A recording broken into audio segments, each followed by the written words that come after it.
我諗我其實即係我諗我近呢幾年啦越多一啲拍戲嘅經驗嘅時候咧，我就越中意喺香港嘅街頭巷尾，喺香港嘅街道嗰度取實景嚟到拍戲嘅。咁其中一個幾令到我好有強烈嘅呢一個感覺嘅一個始端嘅一個經驗咧，其實就係喺2012年嘅時候，我拍過一套叫做《花椒八角咖啡豆》嘅短片。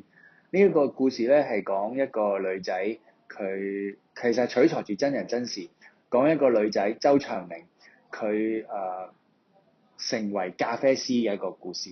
咁佢原本咧，其實佢就係來自一個開嗰啲叫做街市入邊嘅雜貨鋪嘅一個屋企嘅嚇。咁因為我要拍呢個故事咧，我就要揾一個雜貨鋪啦嚇。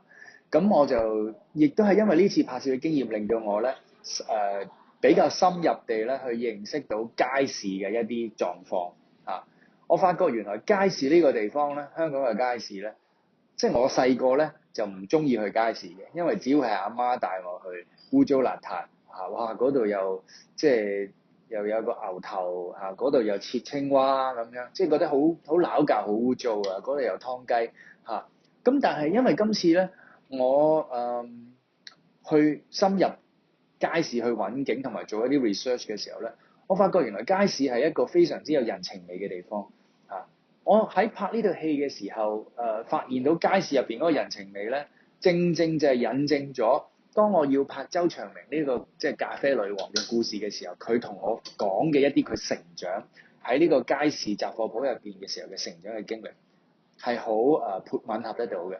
咁當中我最記得我曾經揾過一個街市入邊嘅雜貨鋪咧我見到呢個街市呢個檔口嗰個質感好似幾好喎，呢度掛晒所有嘢。咁我就開始咧就問呢個當鋪嘅老闆啊，呢個老闆係一個好瘦弱、彎晒腰嘅婆婆嚟嘅嚇。咁咧，當我問佢嘅時候咧，佢竟然同我講：佢話你拍啦，你拍啦，借俾你拍冇問題㗎，冇問題㗎嚇。機會咧要俾後生仔㗎嚇，我哋老啦嚇，你去拍啦。咁我當時哇，我非常之感動，即係做咩事？即係點解你要對我哋咁好咧嚇？當然啦，我要聲明啦，嗰次我哋去揾景咧，其實係有一位製片即係聯絡我哋去嘅。咁可能嗰位製片咧，佢本身有做一啲即係街坊嘅工作，可能本身即係有少少人情上嘅關係。但係嗰個阿婆80歲嘅婆婆嘅熱情，我都係即係非常之難忘啊！我其實首先問婆婆，我話呢間鋪頭咧咁即係哇咁多嘢掛晒，每朝開鋪要掛咁多嘢，係咪你自己一手一腳搞㗎？佢話係啊嚇，花一個鐘頭掛咯嚇，一路開鋪用一個鐘頭慢慢將呢一代二代掛起佢嚇，一路掛咁就一路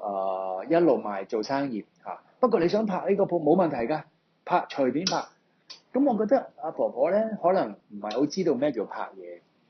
可能我唔知係咪之前有啲中學生嚟到做個 project，影一兩張相，以為我係做緊一件咁樣嘅事。我話唔係婆婆，其實咧我會煩到你嘅，我會阻住你做生意。我係拍片要拍成日嘅。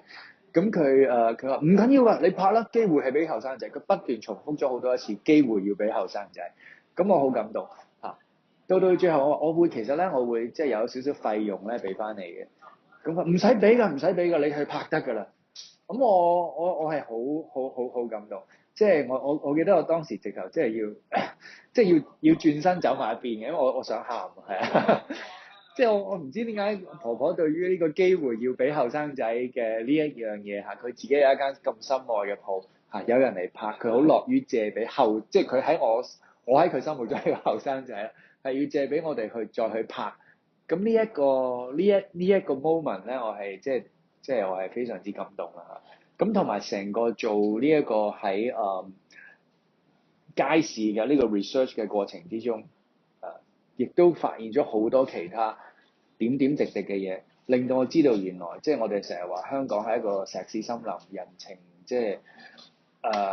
係人好疏離啊，好隔膜啊嚇，你又唔知道鄰居姓乜啊咁樣嚇。咁但係原來街市就係一個正正就係用維係住一種好親近嘅鄰舍關係嘅地方嚇。頭先嗰個婆婆係一個例子，到我哋最後，其實我最後冇借到真係婆婆嗰個地方，因為有另外一個更加適合嘅空間，另外一個鋪頭。咁喺拍呢一個街市嘅環境底下，竟然我係得到好多呢一啲街坊嘅協助嚇，係佢哋絕對唔需要幫助我哋拍片嘅，因為只有我哋係阻住佢哋做生意嚇，冇錢嘅喎嚇，唔係租咗佢，唔係俾錢大晒喎嚇，因為嗰個係一個基本上係一個好小本嘅同埋非牟利嘅一個短片嚟嘅，咁所以我哋嘅即係租呢啲場地啊，都唔會話打通晒幾間鋪頭，全部都俾租金冇，只係我哋真係拍嗰間鋪，咁就都係俾下利是啊咁樣樣嚇。咁但係喺我哋拍嘅時候，我記得有個 shot 我係要鋪一條軌啦，鋪一條車軌先至拍到我要拍嗰間鋪頭。咁但係呢條車軌咧係頂住隔離一個花店。咁我其實我係唔好意思，因為我正正想開口，即係同嗰個花店老闆想講話有啲唔好意思嘅時候咧，係竟然佢先開口同我講，喂，我哋有冇阻住你拍片啊？我話你有冇阻住你拍片啊？有，你出聲喎嚇，咁樣樣。咁即係等等其他或者就算我哋真係借嘅嗰間鋪頭都係啦嚇，有好多嘢係好有人情味咁樣去協助我哋咯嚇，譬如話。我太太走去探班啦，咁睇到有啲豆啊咁樣啦，覺得好有趣咁啊買一包啦，咁即係都叫做你借人地方又唔係俾到一個好正常嘅租金，咁啊惠顧下啦係咪？咁但係老闆係送俾我哋㗎，又或者到最後，竟然我哋即係拍完嘅時候，我哋去俾長租啦，即係所謂長租就係一個利是啦，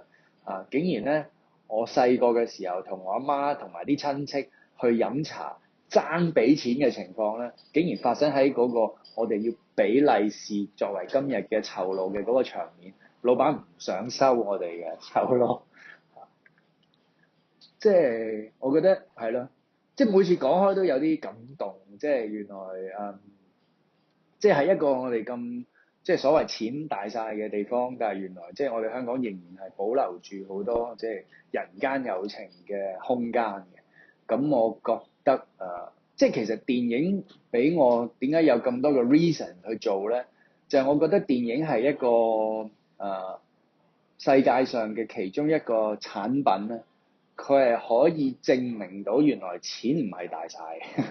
錢係非常之重要，呢個係唔使講噶啦，做任何嘅嘢都係噶啦嚇。但係我諗，就算最市儈、最銅臭嘅人都唔會真係可以大大聲聲講話錢係最重要嘅，全世界係萬能嘅。我諗冇人咁講噶，總係有一啲嘢重要過錢啩，我估嚇。咁而我覺得電影往往其實喺好多方面往往電影喺體現嘅價值入邊，其實佢係可以即係體現到呢一樣嘢，嗰啲嘢可能係一啲人情，可能係一啲理想可能係一啲人民嘅價值，係啦。咁所以係啦，講到而家先至可以答翻到頭先問我嘅問題，即係話我嘅戲有冇一啲恆常嘅即係共通嘅主題？頭先我一下子都講咗一紮嘢，我都唔係好講到。咁我覺得可能咧，由嗰個咁嘅角度講啦，原來拍戲咧話即係俾到我嘅原因，或者可以體現到嘅一啲主題咧，原來就係一啲我唔知嗰個主題點樣叫佢，但係嗰個一樣嘢咧，原來係可以咧prove to be 原來有嘢比錢更重要。咁嗰樣嘢係咩咧？咁可能你自己可以問下自己，你心目中嘅答案係點樣？係啦。